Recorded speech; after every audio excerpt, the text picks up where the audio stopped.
Ingénierie sociale, ransomware et cyberattaque. Vous en avez déjà entendu parler. Si vous avez encore un doute aujourd'hui, on va démystifier tout ça ensemble. Vous êtes prêts? Allez, c'est parti.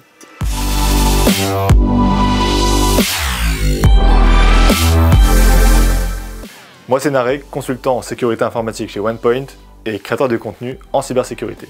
Et dans cet épisode, vous allez découvrir 3 types de cyberattaques des 12 derniers mois. On commence avec une cyberattaque par ingénierie sociale. Le social engineering ou ingénierie sociale, c'est toute technique qui consiste à manipuler et à exploiter la psychologie humaine pour obtenir des informations confidentielles ou persuader les individus à effectuer des actions qu'ils ne feraient pas normalement, comme par exemple réinitialiser un mot de passe sur demande ou valider des demandes de connexion. Ces attaques se font principalement par mail.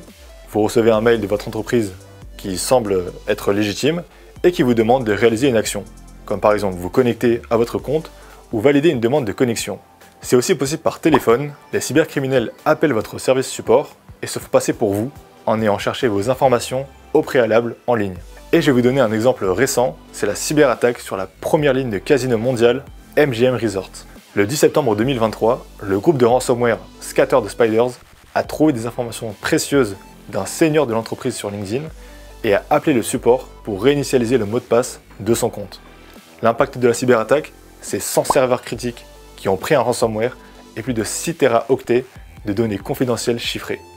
C'est aussi des dizaines de machines de casino indisponibles et les services en ligne de cartes d'hôtel, de réservation et d'ascenseurs qui ne fonctionnent plus. L'entreprise évaluée à plus de 33 milliards de dollars a été hackée avec quelques informations sur LinkedIn et une conversation de 10 minutes. Imaginez, vous recevez un appel du support. Ils connaissent votre nom, prénom, adresse, téléphone et ils parlent un français parfait. Est-ce que vous tomberez dans le piège, vous? Maintenant, voyons concrètement comment une cyberattaque se produit.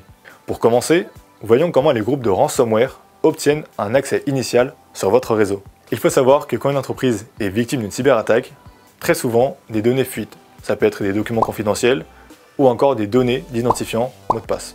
Il arrive aussi souvent que les employés soient visés pour du phishing, pour installer un malware capable d'exfiltrer vos mots de passe enregistrés dans le navigateur et des fichiers sur votre PC qui peuvent contenir le mot password par exemple. On appelle ces malwares des stealers et on en trouve sur des forums underground, des packs d'emails mots de passe qu'on peut acheter pour pas très cher. La cyberattaque d'Uber en 2022, vous vous rappelez? C'était un employé d'Uber qui avait téléchargé un stealer à son insu, donc en pensant télécharger un logiciel légitime et dont le mot de passe avait été acheté pour 10 $ en ligne. Assez cher, non? James Bond, vous connaissez? C'est le premier mot qui me vient à l'esprit quand on pense à la prochaine attaque. On sort du cyber pour celle-ci et on passe physiquement dans les locaux de votre entreprise. On va parler d'intrusion physique. Le test d'intrusion physique est une mission qui vise à challenger les mesures de sécurité physique et les procédures de sécurité humaine d'une entreprise, comme par exemple tester la robustesse des serrures, des portes, ou encore la possibilité de copier les badges pour entrer dans les bureaux, avec le Flipper Zero par exemple. On parle aussi de tester la sécurité des procédures d'accueil, comme par exemple se faire passer pour un employé en réunion ou au téléphone pour s'introduire dans les locaux. Les objectifs de ces missions, un peu hors du commun, sont multiples. Dans la plupart des cas, ça reste de tester l'accès à la salle serveur, pour montrer que la sécurité d'accès à cette salle critique est vulnérable.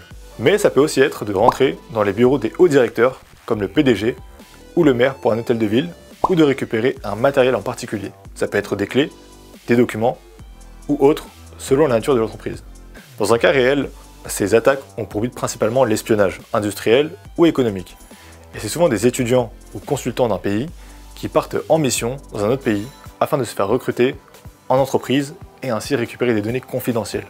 Et pour finir, vous connaissez ChatGPT, mais saviez-vous que de plus en plus de cybercriminels utilisent l'IA pour réaliser des attaques d'ingénierie sociale, avec DarkGPT par exemple, voire même des attaques de phishing, donc voice phishing, dans lesquelles des voix synthétisées par IA sont utilisées pour discuter en direct avec des employés et leur soutirer des informations confidentielles.